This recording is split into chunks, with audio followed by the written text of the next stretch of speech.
I am Daniel Lucas, and welcome to Music 101. Music 101 is created to empower music itself and, of course, legendary icon in the music industry. And today, of course, my partner in music crime, Musical Mr. crime. Mick, the Hey, doctor hey, of digital. welcome, welcome. Thanks for having me again, Mr. Daniel. Of course, Mr. Mick, and happy You Thanksgiving. better believe it. Let's be thankful for all we have. Yes, for the bountiful harvest that we got. So, in celebration of Thanksgiving, here on Music 101, we're gonna talk about, of course, Thanksgiving in music. Yes, indeed. Shall we say, what is Thanksgiving? And I thought this might be a good time actually to define it because we have a little bit of difference between the American and the Canadian tradition. Yes. So we say we get together with loved ones, we have a bountiful feast and reflect on the blessings in our lives. And of course, the music is a vital role in setting the tone and atmosphere. So, if we talk about music, we got nostalgic classics to modern hits. A diverse range of genres contributed to that rich tapestry of Thanksgiving themed songs. And we've got songs from pop, rock, soul, jazz, country, all kinds of genres. But there are some differences between the American and the Canadian Thanksgivings. We share a common origin and purposes, but there are some differences. And here are some of the main differences. The most obvious difference is the date of the celebration. American Thanksgiving is celebrated on the fourth Thursday of November every year, while the Canadian Thanksgiving is celebrated on the second Monday in October. Thanksgiving is in the States is closely tied to the Pilgrims, and the Native American tribe came to celebrate the harvest in 1621. So when you go there, they have Plymouth Rock, and it's not really the rock that probably the Pilgrims actually came on, but there's a little cupola and there's a little place where the rock is there and you can see it. So in Canada, though, the tradition of Thanksgiving is believed to have originated with the French settlers who had a harvest festival in 1578 to celebrate their survival in the New World. So both celebrations feature traditional harvest foods, turkey, stuffing, and pumpkin pie. There are some differences in the type of dishes. In the States, it's common to see dishes like mashed potatoes, green beans, and cranberry sauce. Canada, dishes that are more like butter tarts, maple syrup are more commonly associated. So Thanksgiving is a significant holiday in both countries, slightly different cultural significance. In the States, Thanksgiving is seen as a time to come together with family and friends, reflect on the blessings of the year. Canada, Thanksgiving is often a time to give thanks for the harvest and the blessings, but it's also reflecting on the country's history. So both traditions have parades, football games, and family gatherings. But in the States, it's more common to see parades, while in Canada, it's more common to see Thanksgiving festivals and fairs. So, in conclusion, while both the American and Canadian Thanksgiving share a common purpose and many similarities, there are some differences in the way the holiday is celebrated and the cultural significance it holds in each country. Yes, that's how we celebrate Thanksgiving in North America. So, Mr. Mick, are there humorous songs and kids songs about Thanksgiving? Yeah, there are a whole bunch. It's a little bit harder to find Thanksgiving songs than there are Christmas songs because of it's not quite as popular. But there's all kinds of songs. So there's modern classic song about Thanksgiving, all reflecting gratitude. So one of the things that came to mind right away is that when pop artists think about this, they have some traditional and contemporary elements. And there's a modern classic song simply called the Thanksgiving Song by Mary Chapin Carpenter. It masterfully weaves together stories of family gatherings, nostalgia, and the importance of coming together. So that's a really good song, and it's a great one, which is very straightforward and simple because it's simply called the Thanksgiving Song. So that one is, I Straightforward. think, yeah, it's a one that should be just obvious. So, in conclusion, there are some that are very appropriate lyrics that she talks about. Grateful for each hand we gathered round this table, from far and near we travel home. So, that's a very good song to begin with. Mary Chapin Carpenter. I love the Carpenters. So, has there been any rock or folk songs about the turkey? Yeah, there's a bunch of them. So You might think ordinarily that when it comes to rock music, it's not something that you would traditionally associate with the thankful holiday, high energy rhythms and rebellious spirit of rock. So it seems unlikely, but Thanksgiving Day, again, well, it's pretty straightforward by Ray Davies. That's a very soft rock tune that's almost as comforting as Mom's mashed potatoes. And it's a song written and recorded by Ray Davies, the lead vocalist and primary songwriter of the British rock band The Kinks. Released in 1998, the song is a nostalgic and introspective reflection on the holiday of Thanksgiving, with Davis's distinctive vocals and lyrics capturing the sense of gratitude and family gatherings that's often associated with the day. Davies is a highly influential and acclaimed musician, best known as the leader of the Kinks, a band that was a key part of the British invasion of the 1960s, with hits like You Really Got Me, All Day and All the Night, and Lola. The Kinks were known for their eclectic blend of rock, blues, and British music hall styles, as well as Davies' witty and insightful songwriting. Throughout his career, Davies has been recognized for his contribution to music, and he, with the Kinks, was inducted into the Rock and Roll Hall of Fame in 1990.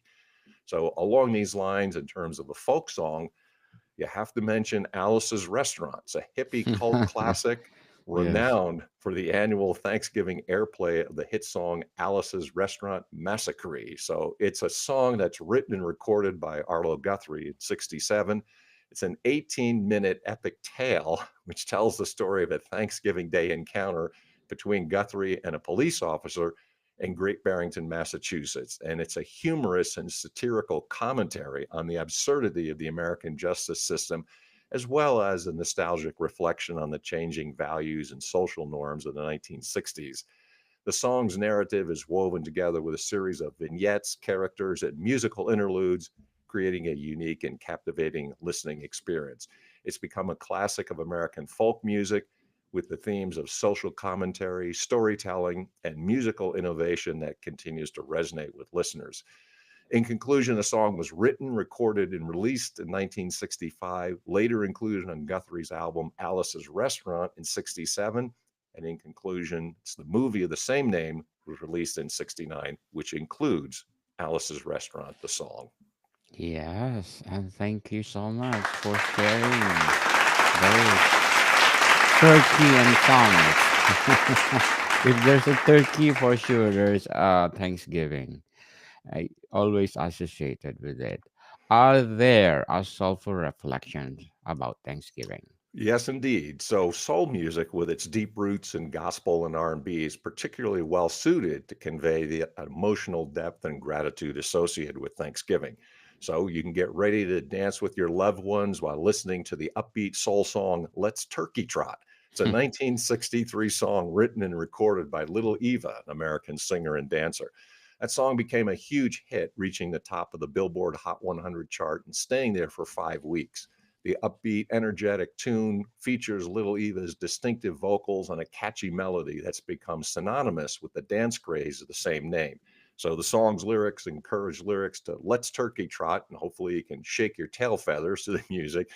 So it's a fun and infectious party anthem that stood the test of time, and it becomes and has remained one of Little Eva's most popular and enduring songs. Influence can still be heard. That was her third single for the Dimension label and also her third top 40 record. The record debuted on the charts on February 2nd, 1963. Had it been issued 3 months earlier, it might have even gone higher than the Hot 100. Because, of course, there was this band from England that was all over the charts in 63, 64. But in any case, there is also that record seems to come back since it's a seasonal song every Thanksgiving. And of course, we know why. Some people like it. Some people say, wow, every year it's coming back. So she was known for the song. Also, for her most famous song, probably of all, was Locomotion, which was also a hit by Railroad, Grand Funk Railroad. It was interesting because they used to play it as a warm up song backstage. And so somebody said, hey, why don't you record that? And of course, they had a hit with it as well. So thanks, Little Eva. So gave them a hit song as well. Along these lines, got to mention, of course, Mashed Potato Time, Dee Dee Sharp. Dee Dee Sharp had her biggest record with the first one that she released on the Cameo Parkway label. That's pigeonholed the Philly songstress as a teeny bopper forever.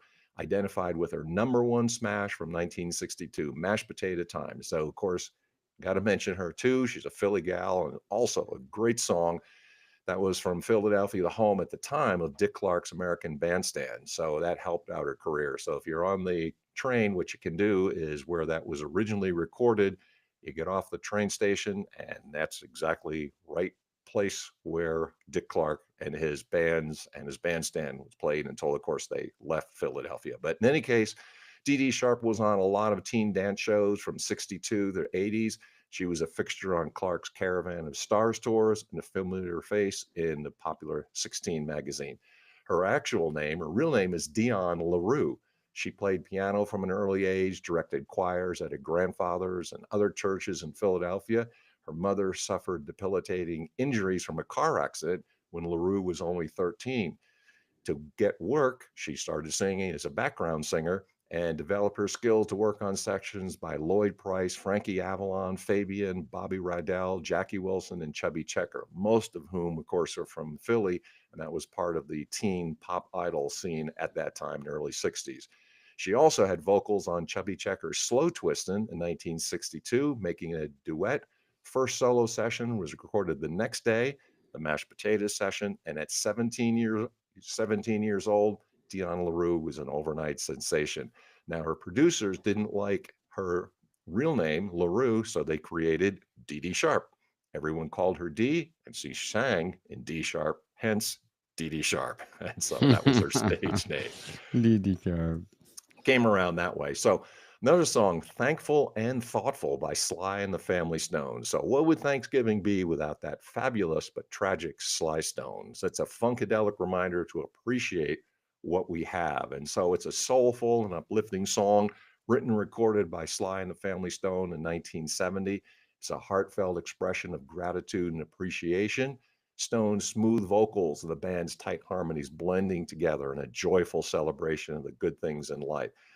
Catchy melody and infectious groove make it a standout track in the Family Stones discography. It's a message of thankfulness and thoughtfulness has resonated. And it's really a thankful song about being able to live another day. So in the lyrics, Sly says, Sunday morning, I forgot my prayer. I should have been happy. I still be there. Something should have come and taken me away, but the main man still should be here another day. So he's thanking God for being around for another day. So great song for Thanksgiving and really appropriate. And Sly and the Family Stone, great band at that time. Another song I want to maybe finish off this section, which was Thankful by Kelly Clarkson. It's a debut studio album by the American singer songwriter Kelly Clarkson, released in 2003. It's a commercial success, debuting at number one, the US Billboard 200 chart, selling over 4 million copies in the United States. And her album is a mix of pop, rock, and R&B styles. This particular song, Thankful, is a soulful song, and she had a bunch of hits on it. Generally, critics liked it. So, in conclusion, established Clarkson as a rising star in the music industry and paved her way for a successful career. Definitely. Speaking of Kelly Clarkson, please do listen to my episode for the musical director of Kelly Clarkson, Mr. R.J. Albert. They are offering a debut novel, so please support them and listen to our episode. So, Nice. if there a soulful reflection about Thanksgiving, of course, is there a country songs with a harvest of gratitude? Yeah, Turkey in the Straw, you have to mention. That's a traditional American folk song that's been recorded by many artists over the years. The exact origin of the song is unknown, but it's believed to have been written in the 18th century. One of the earliest known recordings was made in the 19th century and eventually recorded on albums, real albums that could be released. And that was one of the most well-known and widely recorded versions, was probably the one by the American fiddler and composer Fiddlin' John Carson, 1923. It's considered a classic, and it's been influential in the development of bluegrass and old time music. And it's been recorded many, many times, but Turkey in the Straw should be mentioned. Another one, the famous country legend, Dolly Parton, recorded Coat of Many Colors. And it's a heartwarming song based on her own childhood memories of being in a poor family, but making do during the holidays. And it's a holiday staple. It's themes of love, family, and gratitude transcending genres. Another one that's a pretty obvious Thanksgiving song is Thanksgiving Prayer by Johnny Cash. So again, really close to identify with Thanksgiving because it's in the title itself. So Giannikas. great songwriter. You know, the interesting thing about Johnny Cash is that it's so simple in so many ways, but so hard to imitate. That's what makes him Yes. unique. So it's a heartwarming song that will make you feel really grateful for what you have, family and friends. It's a poignant and introspective song written and recorded by Johnny Cash in 1993. In Cash's distinctive baritone voice, in which he reflects on the blessings and struggles of his own life, because he's had both of them. Simple melody, sparse instrumentation, that song allows Cash's words to take center stage as he expresses gratitude for the good things in his life while also acknowledging the difficulties and hardships he's faced. So it's a powerful and moving tribute to the importance of faith, family, and community. It's a fitting addition to Cash's extensive catalog of music. So, country music, with its storytelling tradition and down home charm, is a natural fit for Thanksgiving. Should also mention Willie Nelson's Thanksgiving Day. That's also 1994. In conclusion, so those country songs are themes of gratitude, love, and the passing of time. Passing of time. So, if there are soulful reflections, country songs, is there a classic pop crooners and jazz artists who produce music about Thanksgiving? Yeah, there's a ton of them. So Bing Crosby released I've Got Plenty to Be Thankful For. And that was in the 1944 film Holiday Inn. That song became a huge hit, reaching the top of the Billboard charts and staying there for several weeks. The song's lyrics are a heartfelt expression of gratitude for the blessings in one's life, with Crosby's smooth and soothing vocals bringing warmth and sincerity to the performance.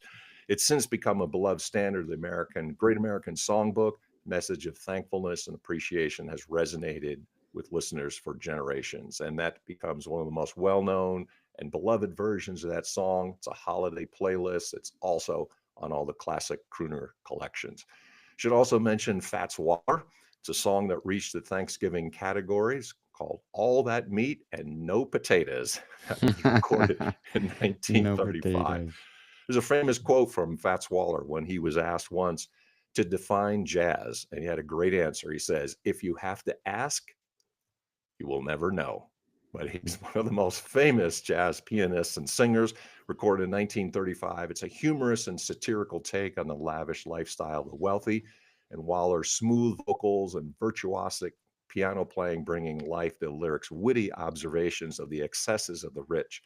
With a clever melody and clever wordplay, All That Meat and No Potatoes become a beloved standard of the Great American Songbook, and it can be heard on the subsequent jazz and pop musicians and a lot of influence there as well. So his jazz piano, known for its unique blend of stride piano, boogie woogie, and swing styles, along with his charismatic stage presence and distinctive vocal style. Waller, of course, recorded many classic songs, including Ain't Misbehavin', Honeysuckle Rose, and Jitterbug Waltz. He becomes one of the most celebrated, influential figures in jazz history. Could also mention an instrumental, Stuffy Turkey by Thelonious Monk. That was recorded in 1954. There's a playful and whimsical tune with Monk's unique style and catchy melody that became a staple in the jazz repertoire. Also, one almost the exact opposite, something very upbeat. It's Cab Calloway. So everybody eats when they come to my house. So great title as well. Everybody eats.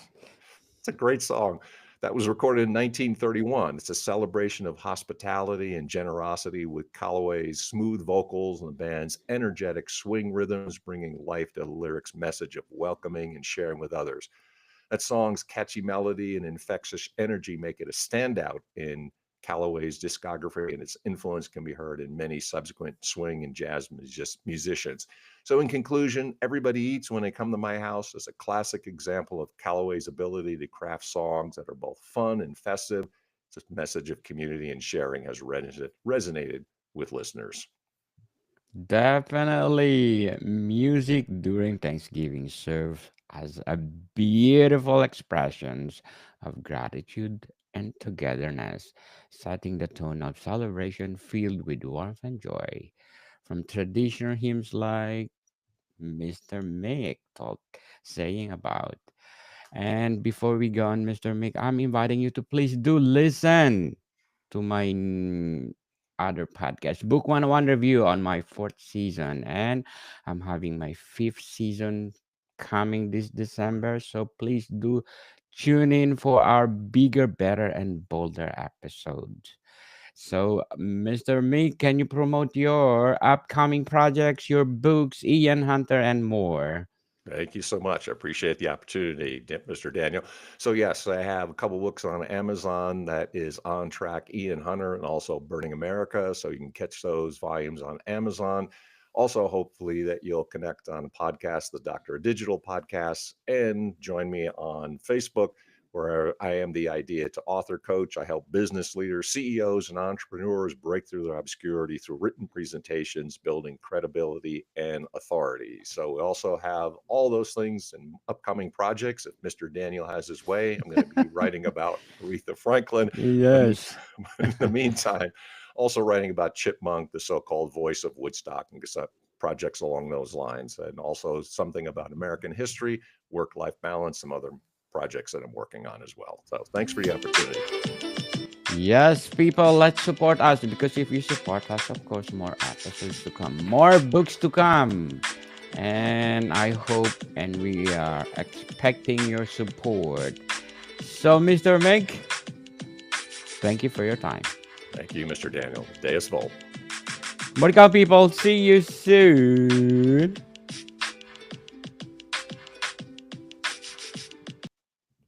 So I think 20 minutes is good right